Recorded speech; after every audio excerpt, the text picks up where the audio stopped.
Hello there. This is I, Lady Ray. How's it going? This is my spoilered, all the way, or spoilers in this review of Superman. We're going to be talking about the James Gunn Superman movie that just came out recently. So if you don't want to see spoilers, click off this video. I don't know exactly when I'll be talking about spoilers, but I'll probably include a timestamp after I make the video. So we'll see. But if you are coming into this review thinking that there won't be spoilers, you might want to click off right now.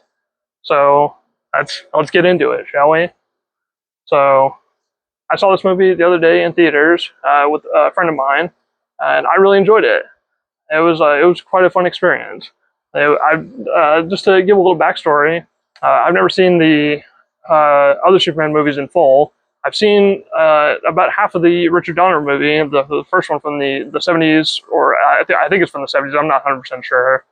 Uh, no hate against the movie. I got kind of bored with it. I do like it though, and I appreciate what it's trying to go for. I really do. I've not seen any of the other movies like Superman Returns or Man of Steel or Batman vs Superman. I did see the trailers for the latter two for Man of Steel and Batman vs Superman. I was not particularly blown away by those trailers. So the only bits and pieces of those movies I've ever seen are in the Nostalgia Critic review of Man of Steel and in his review of Batman vs Superman. I think maybe I've seen if YMS has reviewed those, I've probably seen those reviews as well, but I've never actually gone out of my way to see them. So that's my experience with the film variants of Superman. And I gotta say, I was really blown away by this movie. It was kind of refreshing to see a DC movie recently that had a little bit of personality to it.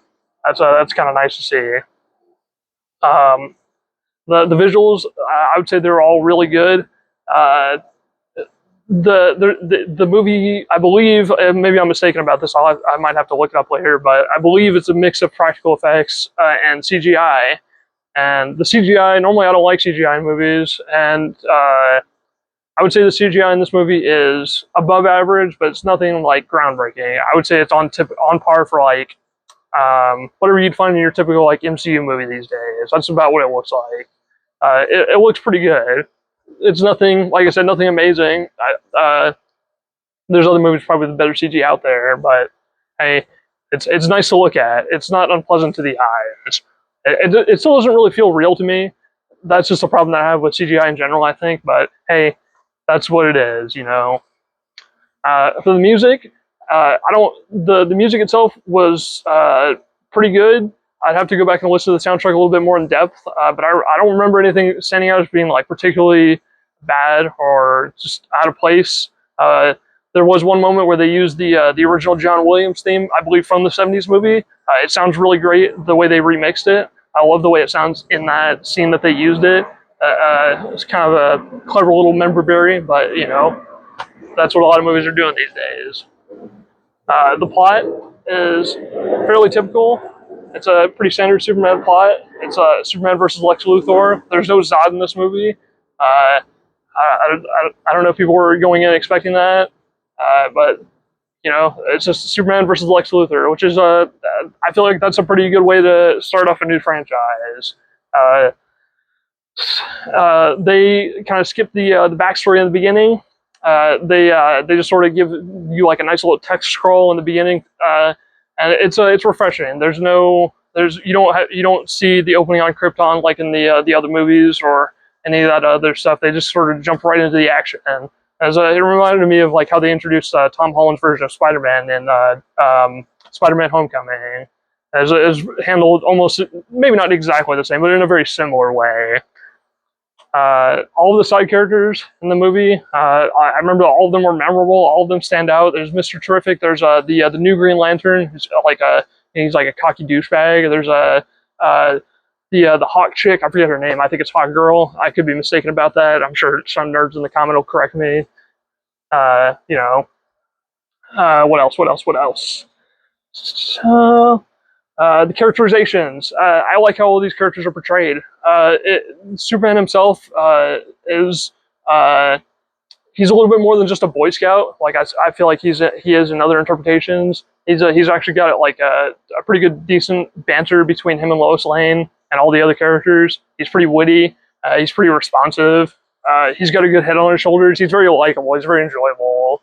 Lex Luthor is like pretty over the top for a villain, but he still has like interesting motivations. There's one movie. There's one line in the movie where Superman asks like, "Why are you doing this?" And Lex Luthor's like, "Because you're fucking destroying us." So I was like, man, that I love that line so much. It's just like, yeah, that's what we need for a villain. That's enough to make me like him at the very least, even if he is a little bit on the standard side. But I like that's like if you write him standard, but you characterize him a little bit more interestingly, that's enough for me. I like it. I really do. All of his little like henchmen, his little toadies are around him are really funny. They're really great. I love his girlfriend. She's really fucking funny. She's just kind of over the top and bubbly. Uh, you know. Uh, uh, there's also Crypto in the movie, who I was really excited to see ever since I saw that first trailer. I remember being a kid and watching Crypto the Superdog, the cartoon, which I believe in and of itself is a spinoff of either Superman the animated series or Justice League the cartoon. It might be a spinoff of both. They might just be all in the same universe. I'm honestly not that sure, but they were all Cartoon Network shows. I don't know.